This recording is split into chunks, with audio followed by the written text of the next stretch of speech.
The current strategy by the Jubilee party to go around the country telling people that the Supreme Court was bribed, the Supreme Court are Mokoras, you know, that they passed the verdict was wrong in nullifying the presidential polls, is an exercise in futility. Why do I say this? Because in the days that are coming, it's going to be very clear to Kenyans that actually there was a massive fraud. What am I talking about? I'm talking about the various petitions that are reaching courts all over the country, the various petitions which are coming in, which are just supporting, what we have been saying on this channel for a long time, that there was a massive fraud, that Jubilee did not win the presidential election. That when they go around saying that, the court has frustrated the will of the people, maybe what they mean is that the court has frustrated the will of the computer, not the people. Yeah, because the results from what the people spoke was not what reached the IEBC, and it was not what was announced. Okay? Anyway, the latest example is from Garissa. Yes, that loudmouth Jubilee leader of the majority, Aden Duale, his election is being challenged, and is being challenged by former National Assembly Deputy Speaker Farah Malim. Okay, what grounds is it being challenged on? The Supreme Court ruling, that actually there was fiddling with these elections at the transmission stage. Yes, and this is why Farah Malim's initial submission, he wants the IEBC to avail all voting material, including voter registers, counterfeits, which were used in the polling station, electronic devices, and equipment used during the polls. And he has asked that this be done within 48 hours. Okay, so there you are. We are seeing increasing evidence coming in, and what's going to happen is that a lot of these so-called duly elected members are going to fall like a house of cards. Now this would explain why Jubilee are trying to rush. They're really trying to rush the election, the presidential election. It must be on 17th, it must be on 17th. The issue is not school kids. It appears that the issue is to get President Uhuru back elected as soon as possible, because right now he does not have, there are a lot of things he cannot do. His powers are very limited. So he has to be elected in order for him to be able to start exercising his real powers. And it would seem to me that the idea is to get him there as soon as possible, so that he may stem the tide, frustrate justice and stop all these cases. Okay, now how will he stop? Because of course he can't stop the cases. You see, a president has something called an executive order, which he can give to various government institutions to do various things. We have seen the NIS being used a lot in elections. The NIS will get executive orders to do some certain things that will make some of these cases vanish. That is the whole idea. And if NASA wins, disaster. Because there will be no such executive orders to stop justice. Okay? Anyway, that's the situation. But it's not only in Garissa that there's a drama. Right inside Jubilee strongholds, there's going to be evidence that Jubilee rigged. Can you believe that? What am I talking about? I'm talking about a petition that has just been filed against Nandi Hills MP Charles Keter. Yes, by somebody called Robert Kibet Kemei. Okay, he's chairman of the Citizen Voice and Action. Now, his petition is very interesting, or rather, it is very, very revealing. Okay, because interestingly, what does he say through his lawyer?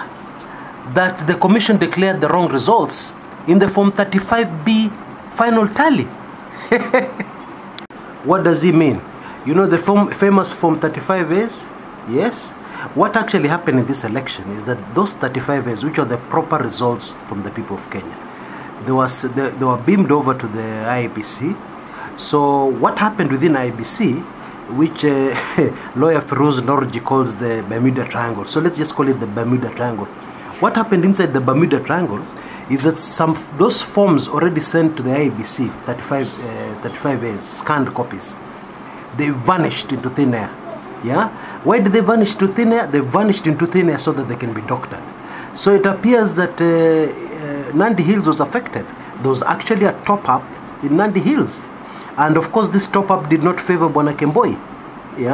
Now, of course, Mboya was not a Jubilee candidate. The Jubilee candidate was Alfred Keter. Yeah, Alfred Keter is, of course, a very close ally to Uasin Gishu governor. Yeah, that famous man, Jackson Mandago.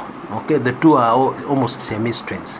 Okay, so it appears there was clearly a top-up here. Yeah, more evidence to prove that there was something very wrong with these elections. So even as Jubilee continues going countrywide, announcing, oh, we won fair, and we have the numbers. These are the numbers they mean. Yeah, top numbers. Now, in an earlier recording, in fact, I'll put a link at the end of this video so that you can catch it if you didn't catch it. In an earlier recording, I had the case of Kirinyaga gubernatorial seat, another Jubilee stronghold, whereby Martha Karua, who is the candidate for NAC, NAC party, has gone to court, and she is seeking to have the election of Anne Waiguru nullified immediately, without a hearing. And she says she has evidence that there was a top-up of votes. Yes? And she has even an exact number of the votes which were topped up, and given to Waiguru.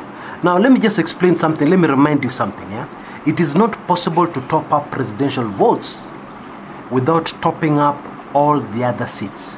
Why? Because it will be very obvious that something has gone wrong with the presidential votes if people enter, because what you're actually saying is that somebody entered into a polling station, voted only for president, and then walked out. In fact, the Supreme Court had a very interesting question that actually was a trick question, and people, I think if you're following the Supreme Court hearings, you'll remember, it was a real trick question asked very innocently. The Jubilee and IEBC lawyers were asked a very simple question. Now, this was over the issue where there are so many people who voted. There were about over 400 and something thousand people who voted for president but did not vote for governor. Okay? So, it was a very simple question the Supreme Court judges asked. They asked, what happens to these votes? If somebody walks in, they're given 6 ballot papers. Everybody who walks into a polling station is given 6 ballot papers. So they asked a very simple question.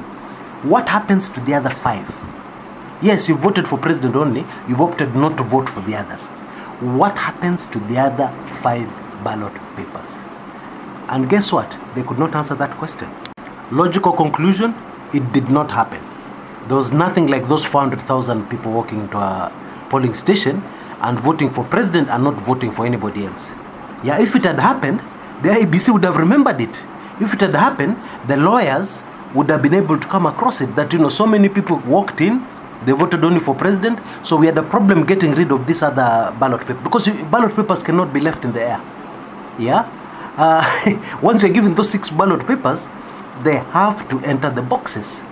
Yeah? Now, this is one of, I think our Supreme Court judges have very great minds. I think I'll just say that. Yeah, because that particular trick question, ilikuwa trick question ya mwaka. And you see, if you just go back to the clip, it will not be very easy for me to get it because it was within a very long proceeding. If you go back to the clip, you'll notice how, the lawyers couldn't answer because they could not say those are spoiled votes, because they'll have now the problem of tallying the extra presidential votes with the spoiled votes, which hiyo hesabu haingiani.